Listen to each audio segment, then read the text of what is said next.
Chapter 16. Starlit maps. The palace had quieted. Sleep pulled at most in the palace. But not me. I had learned long ago that silence was when truths revealed themselves. The night had deepened, the palace long since quieted, save for the occasional flicker of torchlight and the distant sound of guards patrolling the outer walls. Zafira remained beside me on the terrace. We had sat back down on the stone bench for a little bit.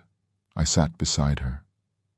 I sat close enough to feel the warmth of her, close enough to smell the faintest trace of desert rose clinging to her skin. Her gaze lifted to the heavens. The heat was thinner up here, the wind cooler, and the stone railings looked out across the endless dunes and sky. I followed her eyes.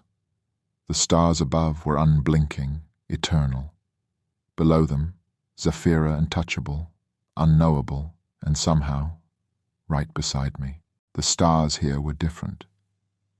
I had noticed it years ago, their alignment unfamiliar, the constellations scattered in strange patterns that bore no resemblance to the ones I had studied in the north.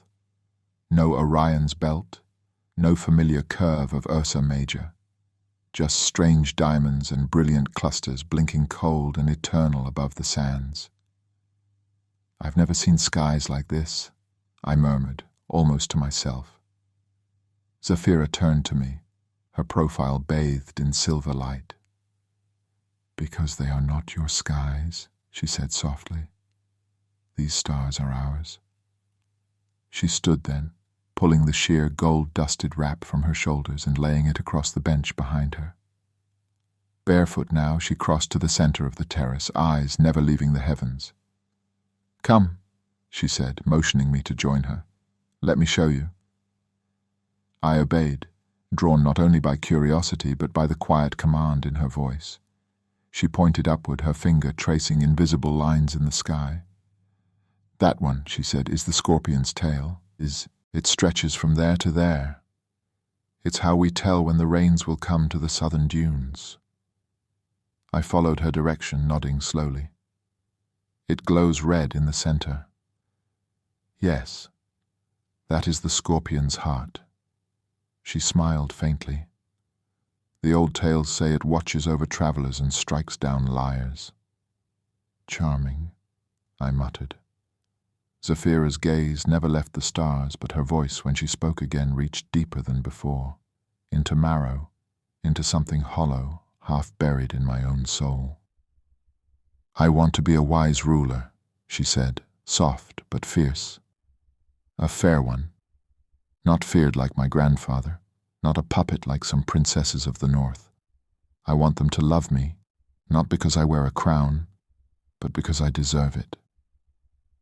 The breeze tugged gently at her shawl as she sat forward, elbows on her knees, shoulders tight with the weight of a crown she did not wear yet.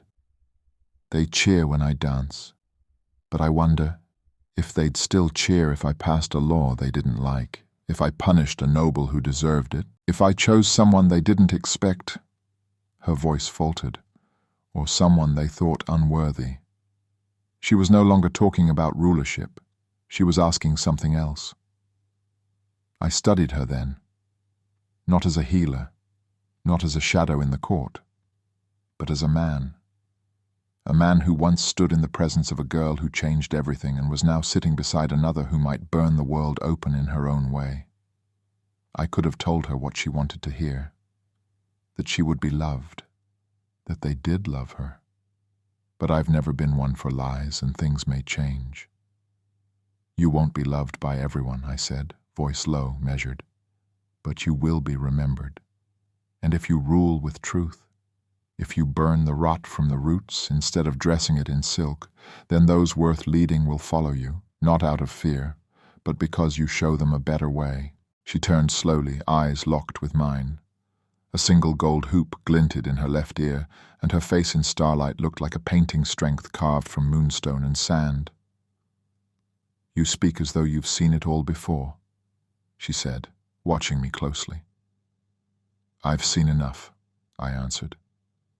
"More than I ever wished to, and I've seen what power does to the unworthy.